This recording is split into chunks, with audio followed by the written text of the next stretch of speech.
every single week for college football. We're gonna go. I mean, I'll go over the games probably after this, but every week I'm gonna do my top 25, my Heisman, uh, basically like my Heisman contenders, and then a little fun section called the bottom five, which is it's not really necessarily the five worst teams, but it's the five teams that had the worst week that week. So you'll see what I mean like when we get to it. But I thought it'd be fun to start out with my top 25. Kicking it off with number one, I have Georgia, and every week I'm just gonna kind of do this at their preseason ranking, their record, um, their result from this past week, and then who they play next week.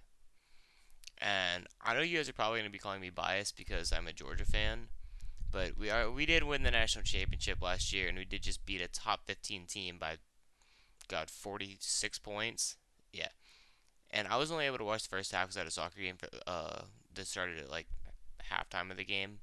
But from what I saw, and I watched the highlights of it, Georgia just dominated them. I mean, they Georgia they just picked up like where they left off last year. And also like I get that Bo Nix was Oregon's quarterback and he's never been able to beat Georgia, but the fact that we were able to hold them to just 3 points was pretty impressive. Number two is where I have Alabama. You guys probably saw this coming if you saw Georgia at number one. But Alabama have their preseason. They were ranked number one coming into this week, and they will still likely end up being number one. I mean, they did beat Utah State 55 nothing, but next week they do go on the road to Texas.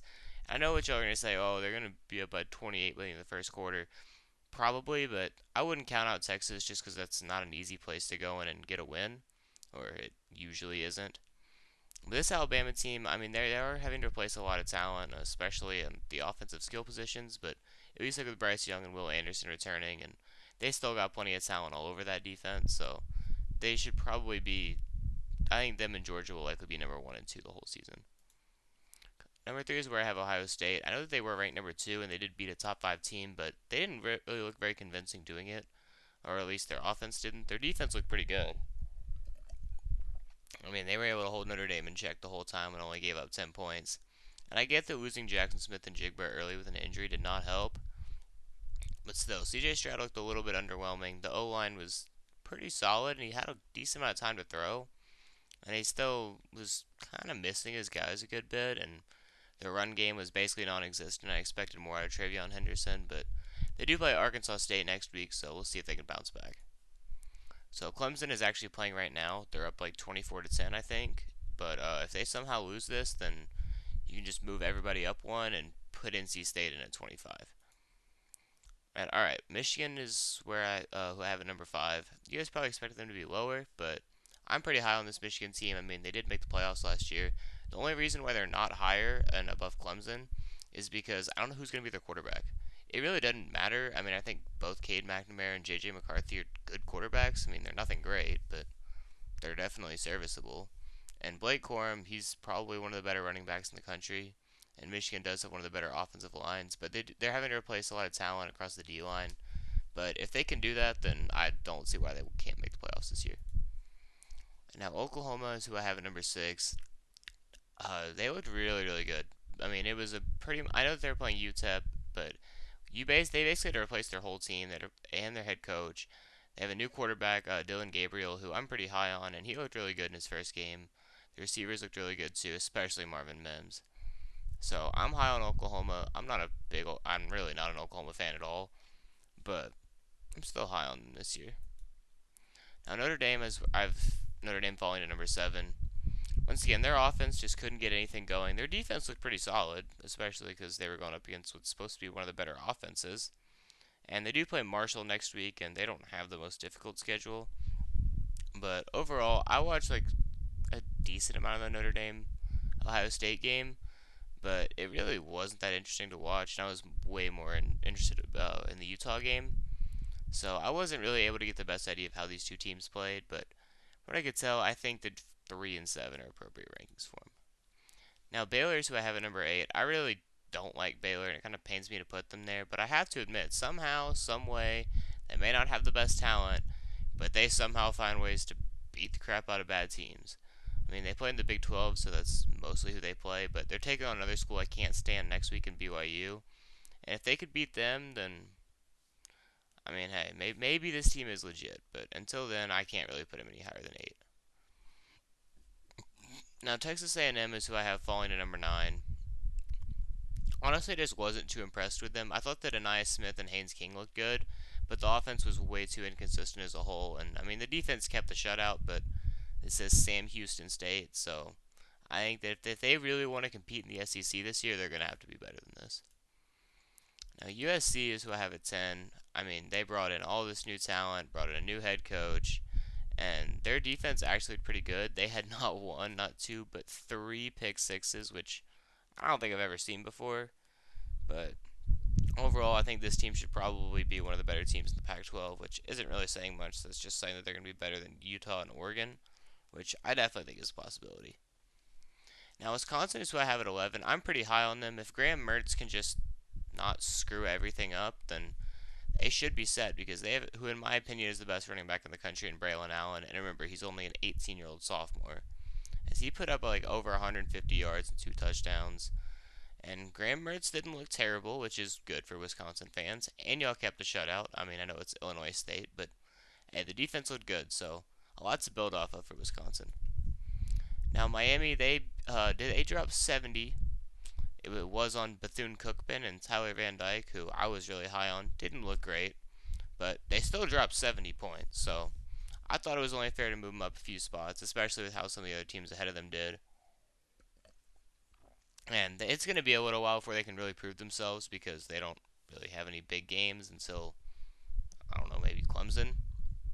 But we'll have to see with them. Now, Oklahoma State is who I have at 13. I was actually going to put them at 12, and then I remembered that they gave up 44 to Central Michigan. But I still think that they're pretty good. I mean, if they can kind of fix their defense, especially late on in the fourth quarter when they gave up like 21 unanswered points. I mean, I get it. You're probably going to say, oh, what was some of the backups? Still, it's Central Michigan. Like, they just got to get it together. But overall, Spencer Sanders looked really, really good. Behind maybe Stetson Bennett, he probably had the best week. He had like 7 total touchdowns, which is crazy. So I think he's going to have to carry this team because even with his receivers dropping some passes, he was still able to put up those crazy numbers. But oh, and also they take on Arizona State next week. That should be a pretty good game. Just trust me on that. Now, 14 is where I have Utah falling to, and they were ranked number 7, which I thought was a little bit too high for them with how much talent they had to replace. But here's my issue with this team. There's no like real leadership on this team anymore. You can point to like Kincaid or Kuthi because those guys have been around for a while, but like they lost all their captains from last year. I mean, now Cam Rising and Clark Phillips are like their main 2 captains, and again, I may live in Utah, but I don't go to their practices, so I don't really know how the whole locker room culture is. But I don't know. I'm not surprised that they lost this game. Going into Florida to play is going to be tough, but they just couldn't stop Anthony Richardson. And there was one play. It was 3rd and goal from Florida's like 1 yard line, and Cam Rising he tried to run it in himself, and they said he was down short of the goal line. And then when they showed the replay, it really looked like he was in. And then I saw a photo that showed he was actually in, but they called him short. They didn't review it, and then Tavion Thomas fumbled on the next play. So Utah technically should have won this game, but here's the thing. Even I know this, and I'm not even a quarterback. If you have 2nd and goal, down by 3 on the other team's like 5 yard line, you with like 20 seconds left, you throw the ball, and if a guy gets open, great. But if not, you just chuck the ball into the 5th row of the stands, and then you try again. You don't try to chuck a pass into double coverage, trying to fit it in there, because worst case scenario, if you chuck it out like in the stands, incompletion, you try again on the next play, and if you fail again on the next play, you kick a field goal, go to overtime. But I do like Cam Rising, but I gotta say, he kind of threw this game away. Number 15 is where I have Michigan State. I mean, they didn't look too impressive, so not enough to move up, but they did play Western Michigan, so not a lot to see here. Arkansas actually had a big win over Cincinnati. I mean, Cincinnati, they did lose their starting center for the season, which sucks, and I think they took like 5 false start penalties where the center and the whole O-line just had the snap count mixed up. Again, that'll get better with time, but they did have some issues with that. But overall, KJ Jefferson looked really, really good. I mean, with Traylon Burks gone, he's gonna have to carry the offense, which We'll see how they do against the top SEC teams, which is why I'm not putting them near the top 10. But I think Arkansas could quietly be one of the better teams in the SEC this year, and they do take on South Carolina next week, so that should be a good game.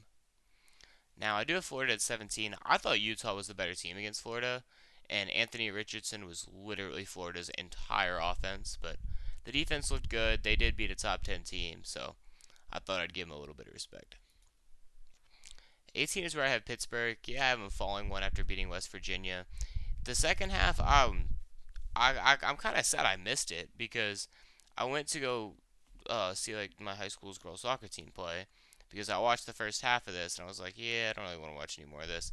Apparently, the second half was great, but I didn't get to see it. So apparently, they won by 7. I did see the pick six that won them the game, and I did see the very very end on the thing where they called it a catch and then went back and called it incomplete.